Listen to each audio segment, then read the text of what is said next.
નમસ્કાર મિત્રો, તમારું સ્વાગત છે તમારી પોતાની યુટ્યુબ ચેનલ હિરેન બેન્કરમાં। આજે આપણે આજના નવા વિડીયોમાં મિત્રો જોઈશું ધોરણ 9માં આગામી શૈક્ષણિક વર્ષથી સંપૂર્ણ નવો અભ્યાસક્રમ લાગુ કરવામાં આવશે મિત્રો। તો ચાલો જોઈએ શું કહે છે। તો કે ગુજરાત શિક્ષણ બોર્ડ દ્વારા ધોરણ 9માં આગામી શૈક્ષણિક વર્ષથી સંપૂર્ણ નવો અભ્યાસક્રમ વિદ્યાર્થીઓને ભણાવાશે। હાલ બોર્ડ દ્વારા ગુજરાતી, હિન્દી સહિતના ભાષાના વિષયો અને સામાજિક વિજ્ઞાન તથા ચિત્ર, સંગીત, પીટીના નવા અભ્યાસક્રમો તૈયાર કરવાની કામગીરી શરૂ કરી દીધી છે। બોર્ડ દ્વારા નવો સિલેબસ તૈયાર કરીને પાઠ્યપુસ્તક મંડળને અપાશે।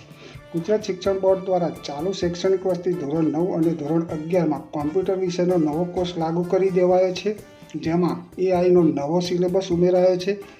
જ્યારે હવે આગામી શૈક્ષણિક વર્ષથી ધોરણ 10 અને ધોરણ 12માં પણ કોમ્પ્યુટર વિષયમાં નવો અભ્યાસક્રમ લાગુ કરાશે, જેમાં પણ એઆઈનો નવો સિલેબસ ભણાવાશે મિત્રો।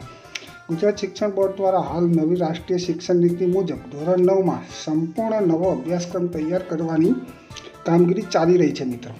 ધોરણ 9માં ગુજરાતી, હિન્દી સહિતના દ્વિતીય ભાષાના વિષયો તથા સંસ્કૃત, સામાજિક વિજ્ઞાન, ચિત્ર, સંગીત અને વ્યાયામના વિષયોમાં નવો સિલેબસ તૈયાર કરવામાં આવી રહ્યો છે મિત્રો। જ્યારે ગણિત, વિજ્ઞાન અને અંગ્રેજી, હિન્દી પ્રથમ ભાષાના પુસ્તકો એનસીઈઆરટી મુજબના લાગુ કરાશે। એનસીઈઆરટી દ્વારા તૈયાર કરાયેલ સિલેબસ જ ગુજરાત બોર્ડ દ્વારા લાગુ કરાશે મિત્રો, અને જે મુજબના જ પુસ્તકો રહેશે મિત્રો।